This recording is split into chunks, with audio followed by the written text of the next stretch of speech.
Hello, everybody. Welcome once again to Counselor's Couch 101. I'm Jim Stump, and I thank you for your comments that you leave below, and I especially thank the long emails I get from folks. If you have something you'd like to share, an idea, experience, or a thought, suggestion, please send it to me at counselorscouch101 at mail.com, just mail.com. You know, it's a standard question to ask folks when you're first meeting them whether they had any trauma in their lives, right? Particularly when they're growing up. And the standard response is to say, no, I had a good childhood. My parents were good to us. They provided all our needs and they never fought. And I went to good schools and this, that, and the other thing. But things can scare us when we're young that can have lasting effects, right? Several people I know told me that they had to witness their pet dog running across the street and getting killed by a truck or a car or something like that.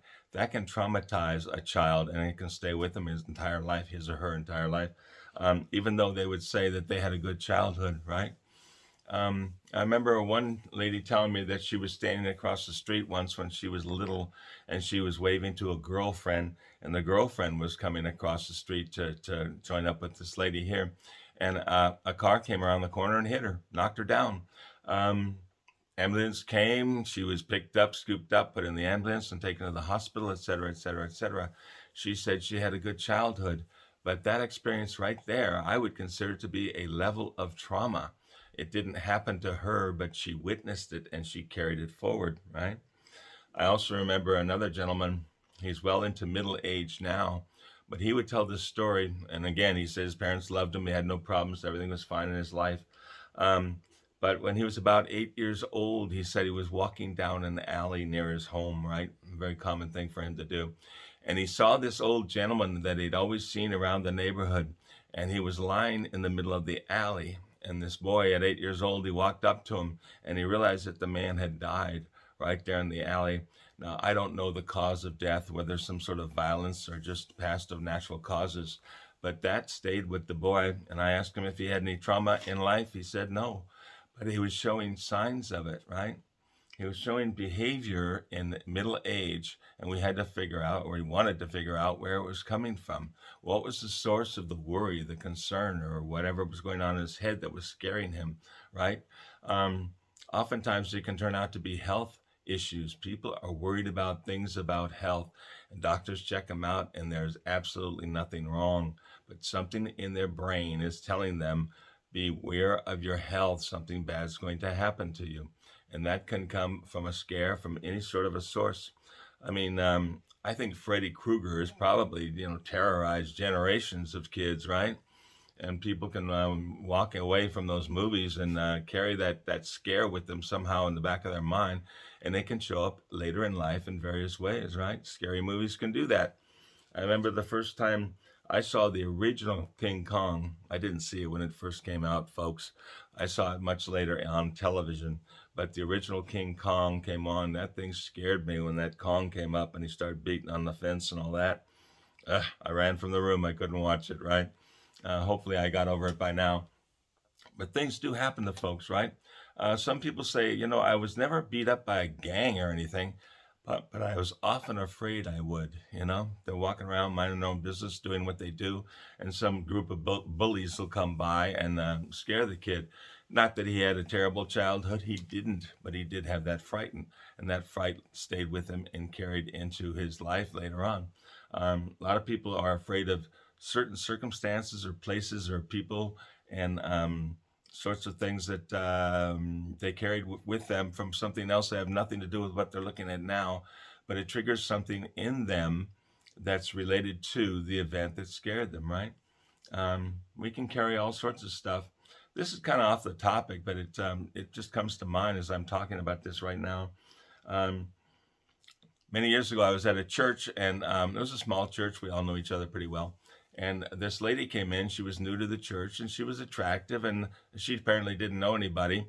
And so I wanted to walk over and say hello and introduce myself and just make her try to feel comfortable and joining a new group of people, right?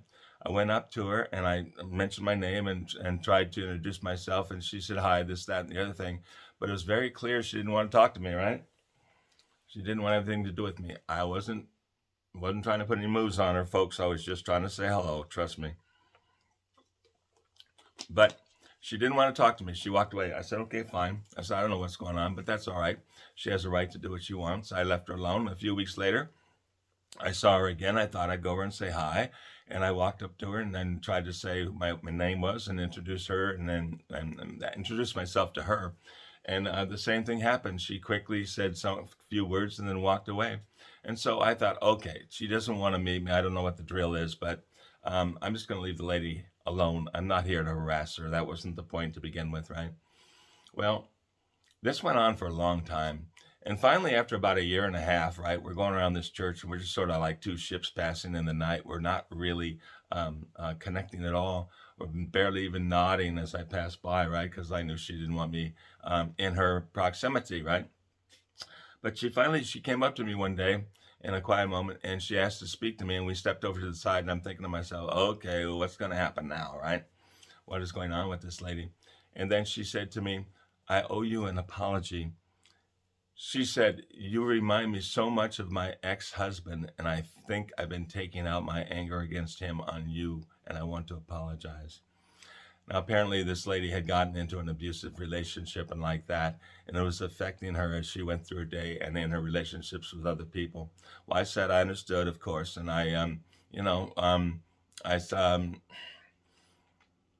I lamented her terrible experience and like that.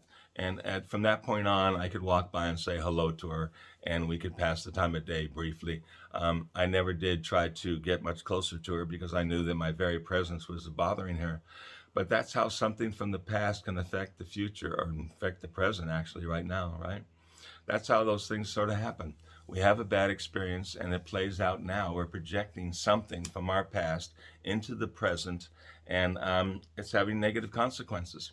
Oftentimes, when I see a behavior in a person and they told me that there's nothing wrong with their lives, nothing they can think of, no traumatic events, no bad relationships, nothing, but I see a behavior in them, I'm trying to figure out where it's coming from. If we delve down into it, oftentimes we'll find that it had a precedent.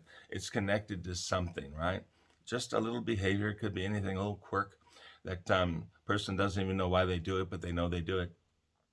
And it reminds me of a story that I went through talking about taking events from childhood and they're affecting our current behavior.